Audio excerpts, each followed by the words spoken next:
Study IQ IAS, आपका selection हमारा mission. Moplah rebellion, अ pageant uprising और एंटी हिंदू जेनोसाइड। दोस्तों, आज हम चर्चा करेंगे सन 1921 में हुए मोपला रिबेलियन की, जिसे मालाबार रिबेलियन के नाम से भी जाना जाता है। ये विद्रोह मोपला या मप्पिला के नाम से जाने जाने वाला मालाबार के मुस्लिम किसानों द्वारा किया गया था। इस विद्रोह की शुरुआत तो ब्रिटिश कॉलोनियल रूल के खिलाफ हुई थी, परंतु जल्द ही मोपला विद्रोहियों ने उन जमींदारों पर भी हमला करना शुरू कर दिया जिनकी फ्यूडल पॉलिसी से वे पिछले काफी समय से त्रस्त थे। इन जमींदारों में अधिकांश उच्च जाति के नंबूदरी और नायर हिंदू थे। तत्कालीन मद्रास प्रेसिडेंसी में हुआ यह विद्रोह खिलाफत और नॉन कोऑपरेशन मूवमेंट का ही विस्तार था। प्रारंभ में इस विद्रोह को महात्मा गांधी, शौकत अली, हजरत मोहानी और मौलाना अबुल कलाम आजाद आदि ने समर्थन दिया था, पर जब सांप्रदायिक हिंसा बढ़ने लगी तो इन नेताओं ने इस विद्रोह से दूरी बना ली। इस विद्रोह के नेचर को लेकर हिस्टोरियंस की राय बंटी हुई है। लेफ्टिस्ट हिस्टोरियंस इस विद्रोह को एक कृषक विद्रोह बताते हैं, वहीं राष्ट्रवादी इतिहासकार इसे ब्रिटिश हुकूमत के खिलाफ विद्रोह कहते हैं। हिस्टोरियंस का एक ग्रुप मोपला विद्रोह के दौरान हुई सांप्रदायिक हिंसा के कारण इसे हिंदू मुस्लिम सांप्रदायिकता से जोड़कर देखने का प्रयास करता है। आज के वीडियो लेक्चर में हम इन्हीं प्रश्नों का जवाब ढूंढने का प्रयास करेंगे, परंतु उससे पहले हमारे लिए दो चीजों के बारे में जानना बहुत आवश्यक है। पहला, मोपलाओं का संक्षिप्त इतिहास, और दूसरा 1920 के आसपास भारत का पॉलिटिकल सिनेरियो। तो आइए सबसे पहले मोपला की ब्रीफ हिस्ट्री को समझते हैं। Brief history of Moplah. Bharat में मुसलमानों का आगमन पहल 7वीं सदी में अरब व्यापारियों के रूप में केरल में हुआ था। ये अरब व्यापारी केरल के कोस्टल एरिया में बसे हुए थे और काफी समृद्ध थे। समय के साथ इन्होंने यहां की महिलाओं के साथ शादियां की और स्थायी रूप से यहीं रहने लगे। स्थानीय महिलाओं के साथ विवाह करने के कारण ही इन्हें मोपला कहा जाता था। मलयालम भाषा में मप्पिला का अर्थ होता है जमाई या दामाद। परंतु 15वीं और 16वीं सदी में पुर्तगालियों के आने के बाद इनकी सामाजिक आर्थिक स्थिति में बदलाव हुआ। पुर्तगालियों ने भारत के पश्चिमी तट से होने वाले ट्रेड पर एकाधिकार स्थापित कर लिया। व्यापार के हाथ से निकल जाने के बाद मोपलाओं ने खेती किसानी को अपना पेशा बना लिया और हिंदू जमींदारों, जिन्हें जेनेमी कहा जाता था, कि यहां कृषक मजदूरों के तौर पर काम करने लगे। अंग्रेजों के मालाबार क्षेत्र पर अधिकार करने से पहले तक हमें मुसलमान मोपला किसानों और हिंदू जमींदारों के बीच संघर्ष के मामले लगभग न के बराबर सुनाई पड़ते हैं। पर जैसे ही इस क्षेत्र में अंग्रेजों द्वारा नया land revenue system, tenancy laws और लैंड ओनरशिप का यूरोपियन कॉन्सेप्ट लागू किया गया, वैसे ही इस क्षेत्र में विद्रोहों की बाढ़ आ गई। एक अनुमान के अनुसार 1857 से पहले ही मोपलाओं के 22 से ज्यादा विद्रोह हो चुके थे और लैंड ओनरशिप डिस्प्यूट से जुड़े अदालती मामलों में भी अभूतपूर्व वृद्धि हुई। पुराने समय में जमींदार परंपरागत नियमों से बंधे होते थे और उनके लिए भी किसी किसान को जमीन से बेदखल करना आसान नहीं होता था। पर नए कानूनों ने उन्हें भूमि का निर्विवाद स्वामी बना दिया, जिससे वे जब चाहें लैंड रेवेन्यू बढ़ा सकते थे और किसी भी समय किसान को जमीन से बेदखल कर सकते थे। इस व्यवस्था ने किसानों और जमींदारों के बीच एक स्थायी तनाव को जन्म दिया था। आइए अब हम 1919 में इंडियन पॉलिटिकल सिनेरियो को समझने का प्रयास करते हैं। Indian political scenario. Indian freedom struggle में 1919 के बाद एक नई राजनीतिक ऊर्जा का संचार हो रहा था। एक तरफ फर्स्ट वर्ल्ड वॉर के बाद अंग्रेजों द्वारा रॉलेट एक्ट जैसे सख्त कानूनों के माध्यम से स्वराज की मांग को दबाने का हर संभव प्रयास किया जा रहा था, तो वहीं दूसरी ओर महात्मा गांधी के नेतृत्व में कांग्रेस स्वतंत्रता संघर्ष में जन भागीदारी को बढ़ाने के लिए नॉन कोऑपरेशन मूवमेंट की तैयारी कर रही थी। इस दौरान देश में खिलाफत मूवमेंट भी चल रहा था। यह मूवमेंट देश के मुस्लिम नेताओं द्वारा चलाया जा रहा था। खिलाफत आंदोलन के लीडर्स की मांग थी कि तुर्की में खिलाफत को फिर से स्थापित किया जाए। भारतीय मुसलमान ऑटोमन तुर्क एम्पायर के शासक को अपना धार्मिक नेता मानते थे। जब फर्स्ट वर्ल्ड वॉर चल रहा था तो अंग्रेजों ने भारतीय मुसलमानों का समर्थन हासिल करने के लिए उन्हें यह आश्वासन दिया था कि युद्ध जीतने के बाद तुर्की के सम्राट के साथ अपमानजनक व्यवहार नहीं किया जाएगा। परंतु युद्ध के बाद तुर्की के साथ हुई संधि से भारतीय मुसलमान असंतुष्ट थे। इसीलिए उन्होंने अंग्रेजों के विरुद्ध खिलाफत आंदोलन शुरू किया था। गांधी जी ने खिलाफत आंदोलन को हिंदू मुस्लिम एकता स्थापित करने और मुस्लिम जनमानस को राष्ट्रीय आंदोलन की ओर आकर्षित करने की दृष्टि से एक सुनहरा अवसर माना, और इसी वजह से उन्होंने खिलाफत आंदोलन का न सिर्फ समर्थन किया बल्कि इसकी लीडरशिप भी एक्सेप्ट की। उन्होंने ही इंडियन नेशनल कांग्रेस को इस आंदोलन से जोड़ा और नॉन कोऑपरेशन तथा खिलाफत को जॉइंट मूवमेंट की तरह शुरू किया। आइए अब हम विद्रोह के दौरान हुई घटनाओं के माध्यम से इस विद्रोह के नेचर को समझने का प्रयास करते हैं। इवेंट्स।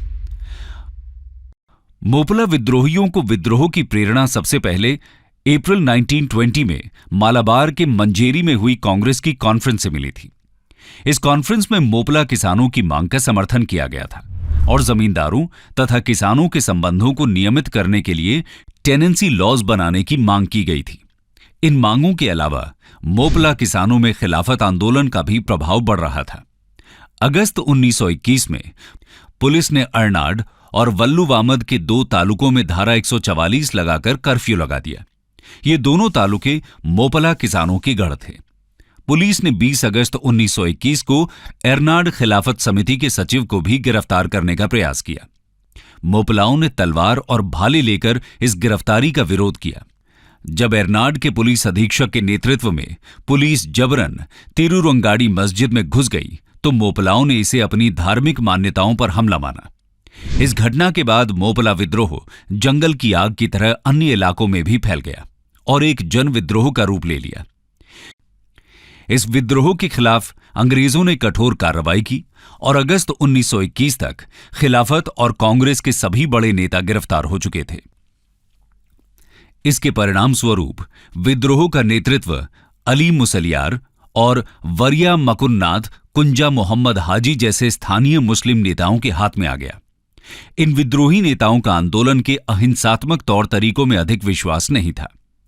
अली मुसलियार, वरिया मकुन्नाथ, कुंजा मोहम्मद हाजी, हसन कोया और मुस्लिम धर्म गुरुओं के उग्र भाषणों ने ब्रिटिश सत्ता और जमींदारों के विरुद्ध मोपलाओं की भावनाओं को भड़काने का काम किया। इन स्थानीय नेताओं ने विद्रोह की शुरुआत में ब्रिटिश सत्ता के प्रतीकों को अपना निशाना बनाया। पुलिस स्टेशनों, सार्वजनिक कार्यालयों, रजिस्ट्री ऑफिसेज, टेलीफोन लाइंस आदि पर हमले किए गए। भारी मात्रा में सरकारी संपत्ति नष्ट की गई और सरकारी रिकॉर्ड जला दिए गए। विद्रोह के दमन में कई हिंदुओं द्वारा ब्रिटिश सरकार की मदद किए जाने से इन विद्रोहियों का गुस्सा हिंदुओं के ऊपर भी फूट पड़ा, जिसके बाद सरकार और जमींदार विरोधी विद्रोह ने एक उग्र सांप्रदायिक रूप धारण कर लिया।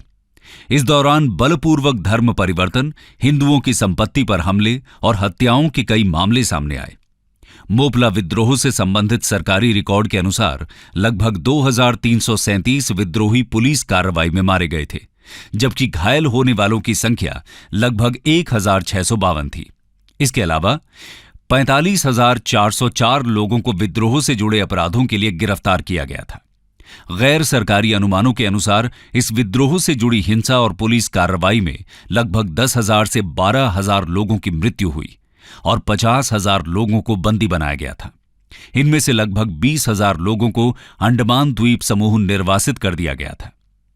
आइए अब हम देखते हैं कि विद्रोह के दौरान हुए कम्युनल वायलेंस के बारे में आई विटनेस अकाउंट्स और अलग अलग पॉलिटिकल स्पेक्ट्रम से आने वाले डॉक्टर B.R. अंबेडकर एवं एनी बेसेंट जैसे राजनेताओं के क्या विचार थे। Eye witness accounts and views of doctor B.R. Ambedkar and Annie Besant. Moplah विद्रोह के बारे में मालाबार के तत्कालीन डिप्टी कलेक्टर C. गोपालन नायर, अंबेडकर और एनी बेसेंट ने लगभग एक ही प्रकार के विचार व्यक्त किए हैं। इन तीनों ने मोपला विद्रोह को हिंदू जेनोसाइड बताया है। मालाबार के तत्कालीन डिप्टी कलेक्टर C. गोपालन नायर द्वारा 1923 में publish the Moplah rebellion 1921 book के अनुसार वरियाम कुन्नाथ कुंजा अहमद हाजी एक आपराधिक प्रवृत्ति के व्यक्ति थे, जिन्होंने विद्रोह में हिंदुओं के जेनोसाइड में अहम भूमिका निभाई थी। गोपालन नायर की बुक को मोपला रिबेलियन पर सबसे ऑथेंटिक सोर्स में से एक माना जाता है। नायर ने अपनी बुक में लिखा है, हत्याएं, डकैती, जबरन धर्म परिवर्तन और हिंदू महिलाओं का अपमान उन दिनों प्रतिदिन होने वाली घटनाएं थीं। Doctor B R. अंबेडकर ने पाकिस्तान और द पार्टीशन ऑफ इंडिया नामक बुक में मोपला रिबेलियन का डिटेल अकाउंट दिया है। Doctor B R. अंबेडकर के अनुसार ये विद्रोह दो मुस्लिम संगठनों खुद्दम काबा यानी सर्वेंट ऑफ मक्का और केंद्रीय खिलाफत समिति द्वारा किए गए आंदोलन का परिणाम था। इस विद्रोह के दौरान विद्रोहियों ने इस सिद्धांत का प्रचार किया कि ब्रिटिश सरकार के अधीन भारत दारुल हरब था और मुसलमानों का धर्म है कि वे ब्रिटिश सरकार के खिलाफ लड़ाई करें। इस प्रकार शुरुआत से ही इस विद्रोह का उद्देश्य ब्रिटिश सरकार को उखाड़कर इस्लामी राज्य की स्थापना करना था। डॉक्टर अंबेडकर लिखते हैं कि ब्रिटिश सरकार के खिलाफ विद्रोह के रूप में यह काफी हद तक समझ में आता था, लेकिन सबसे ज्यादा हैरान करने वाली बात मोपलाओं द्वारा मालाबार के हिंदुओं के साथ किया जाने वाला व्यवहार था। वे आगे लिखते हैं कि मोपलाओं के हाथों हिंदुओं की बड़ी दुर्दशा हुई।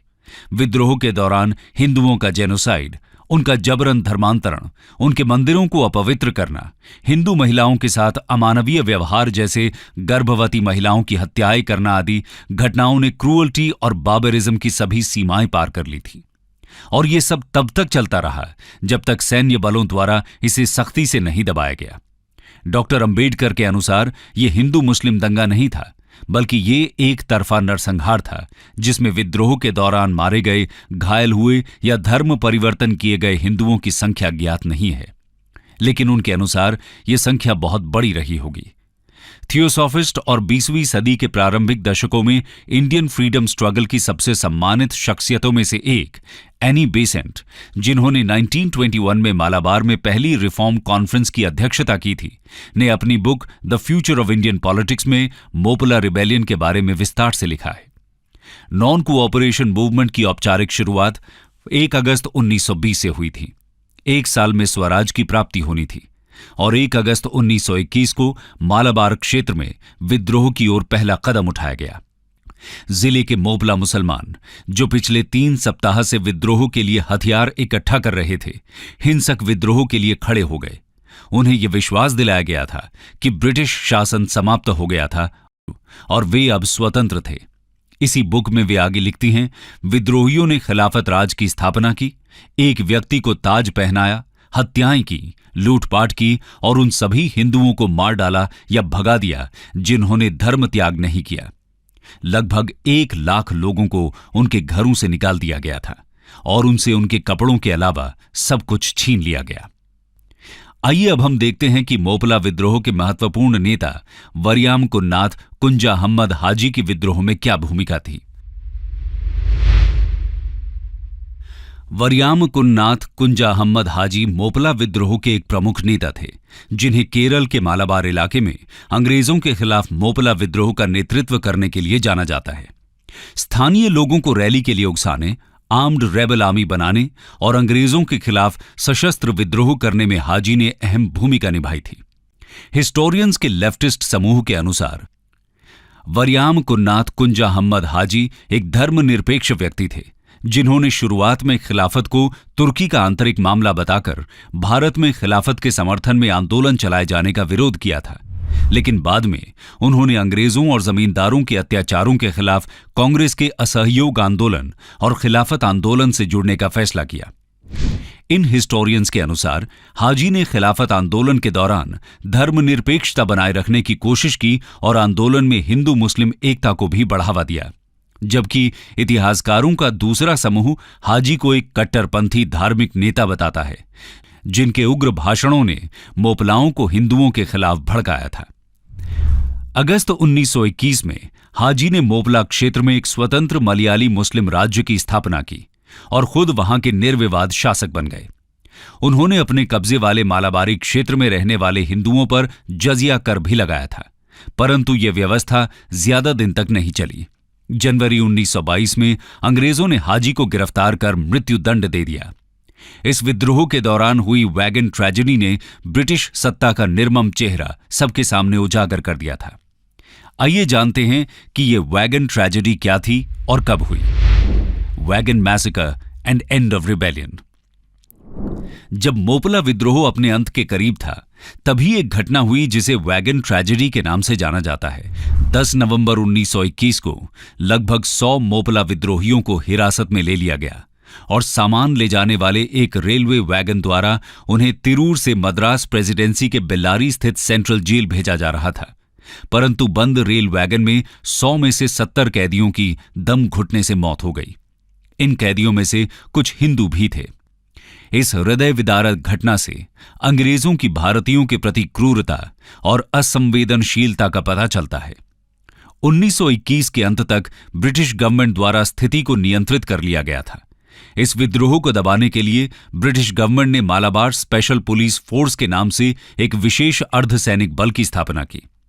मालाबार स्पेशल फोर्स और गोरखा सैनिकों की संयुक्त कार्रवाई के चलते यह विद्रोह कमजोर पड़ गया और अंततः 1922 की जनवरी तक पूरी तरह समाप्त हो गया।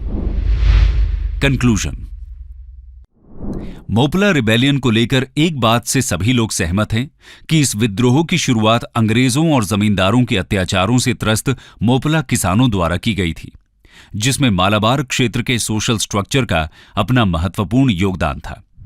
केरल के मालाबार क्षेत्र के सोशल स्ट्रक्चर में अधिकांश जमींदार उच्च जातियों के हिंदू थे, जिन्हें ब्रिटिश सत्ता का संरक्षण प्राप्त था, जबकि अधिकांश किसान मोपला मुस्लिम थे, जो ब्रिटिश काश्तकारी कानूनों के माध्यम से होने वाले शोषण से त्रस्त थे।